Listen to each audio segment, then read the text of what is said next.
I mean, certainly those that have just legged it from the Labour Party and the Tory Party, I mean, the chances are they're all going to lose. If there was an election tomorrow, they would probably lose their seats. Or they could become the next big party. I really think anything could happen at the moment. But what's it going to be? Her deal, no deal, or a delay? The Prime Minister has, for the first time, introduced the idea of delaying the Brexit date, saying that if her deal is not accepted by MPs, they'll vote first on a no-deal Brexit, and then they'll vote on a delay. Let's put some of this to Gerard Batten, MEP, leader of UKIP. Gerard Batten, good morning.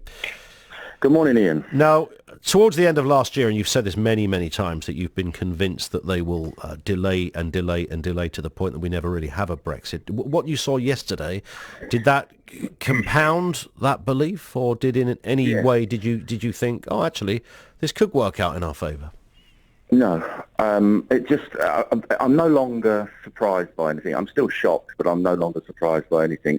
And what we're moving towards now is either not leaving at all or leaving in name only with such a bad deal, what I think will happen, if you want me to make a prediction, is that Mrs May will have to come back from Brussels in order to get this past Parliament with a deal that's so bad that you really wouldn't have bothered to leave in the first place. And what she'll come back with is no guarantees on the Irish backstop, plus the customs union.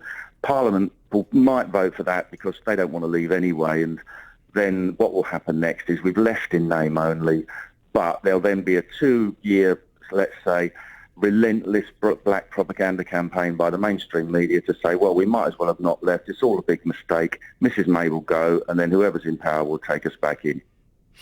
But of course, it could be said that this isn't a deal as such. It's an agreement, a withdrawal agreement. So it's a transition period. So many of the things that you're concerned about, and many would say, Gerard Batten, unnecessarily so, won't happen anyway.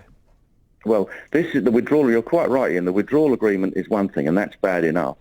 But yet, after that, you then have to have the relationship agreement. Now, if the withdrawal agreement is, practically gives you nothing anyway, because you might as well have not have left, what on earth is the relationship agreement going to look like?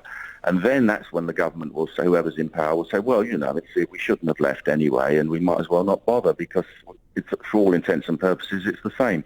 And don't forget that even within the withdrawal agreement and the political declaration, which also accompanies it, things like our involvement in the EU military ambitions and the EU army is going full steam ahead. These are not being, we're not opting out of this, we're opting in 100%.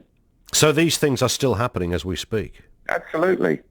Yeah. I mean, if you get some military experts on your programme from the veterans associations, they'll spell it out in minute detail what's actually happening on this.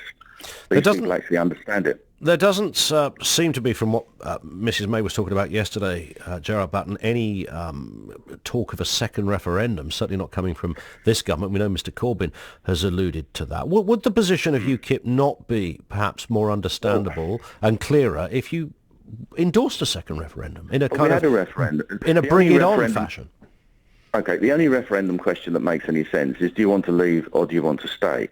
Because if you had a referendum which said, oh, do you want to have Mrs May's withdrawal agreement, or a deal as it's miscalled, Mrs May's deal or remain, I wouldn't be able to vote in that referendum because I don't want either. I don't want to stay and I don't want this rubbish withdrawal agreement.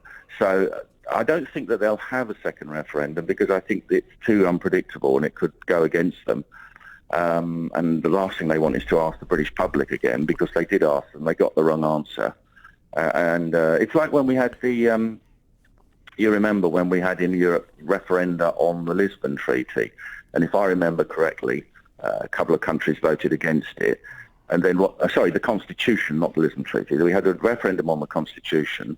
A couple of countries, Holland and France, voted against it, if I remember correctly.